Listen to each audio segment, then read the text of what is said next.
Is that loud? Yeah. Can you all hear me? Okay. I'm going to talk about technology, so I'm not going to use any slides, and I'm going to read from my book.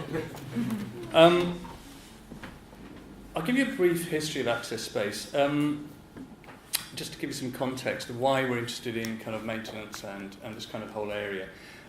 We've been open for 18 and a half years, and we've had bumpy rides too, like a previous speaker was talking about.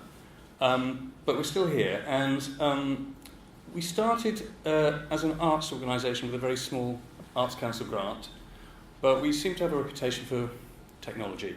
So what we did in 2000 was we sent out lots of flyers and phoned people up and said, bring us your old broken computers. And ever since, we've had a constant flood of computers through the door. And by the time we stopped doing this in 2015, we were getting 500 a year. Now, that's a lot of hardware, and it needed a lot of volunteers to go through it, finding out what was wrong, putting things in categories on shelves, breaking it up, getting stuff to be recycled. But one of the reasons we did this was there are a lot of people in Sheffield who are still suffering from kind of like the breakdown of heavy industry, a lot of long-term employed people, a lot of people with mental health problems, and they have no resources. So we opened our doors, and we had some sort of old rickety old tables, and on them were these computers which were being fixed, and people could get free internet access. Now, the reason we could do that was because we'd intervened with the product life cycle. And the product life cycle for a Windows machine is when you put a Windows operating system on that grinds the computer to a halt, you get a new one.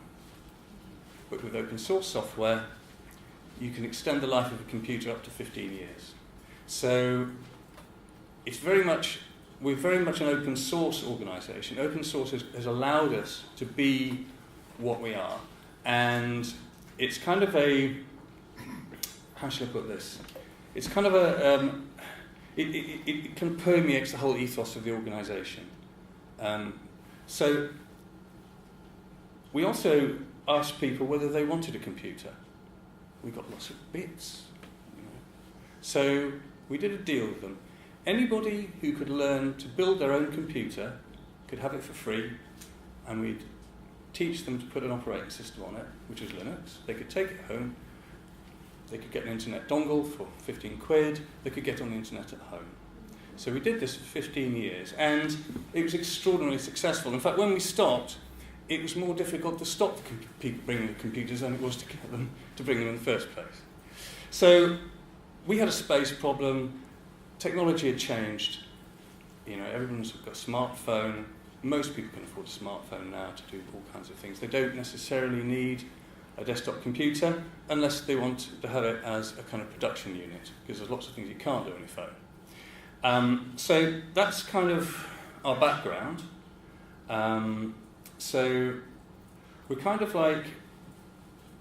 moved forward a bit, and we read a book by Neil Gershenfeld from MIT called Fab, and that came out in 2006. And in 2009 we planned to build our own Fab Lab, but we couldn't really afford £250,000. So we decided to try and create something that was affordable by, say, in a community. So we did a lot of research here, and in 2012 we opened this kind of what we called refab space, because it was about reuse, maintaining, finding out whether we could extend the life of products, what we could do with it.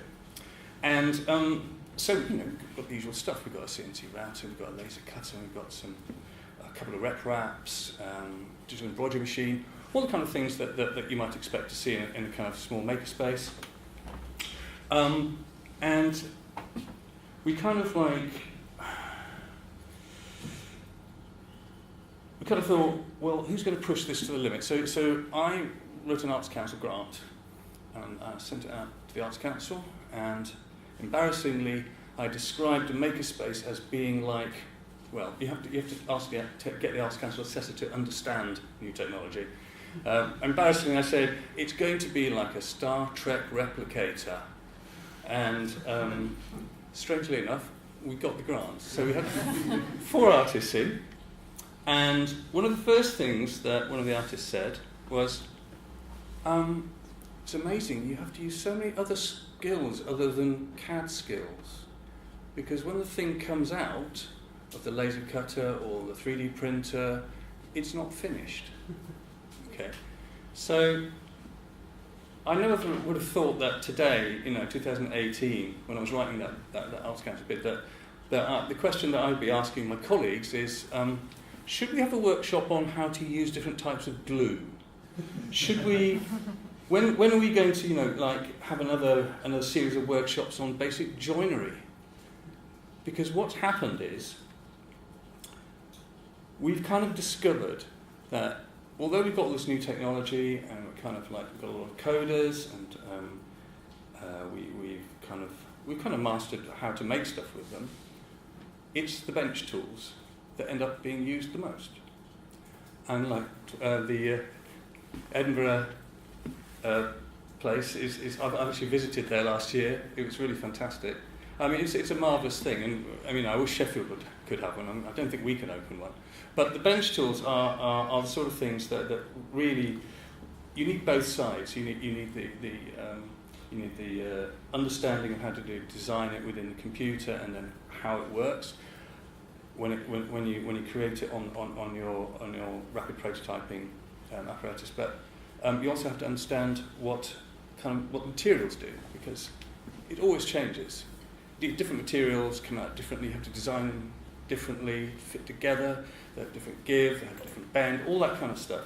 And so we'd hoped when we opened this, what we call refab space, that we'd get 2 lots of people together. Get young people who understood about computers, and older people, maybe unemployed people who'd worked in industry, who knew about materials.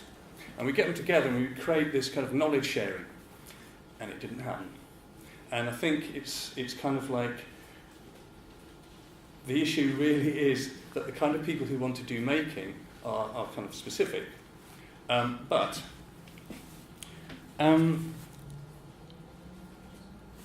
to get people to kind of intervene with their own products, you need to create a kind of environment. And what we've done is opened a day a week, which we call Repair Day. We've got a hashtag, which is extremely long. It's called Fight for Your Right to Repair.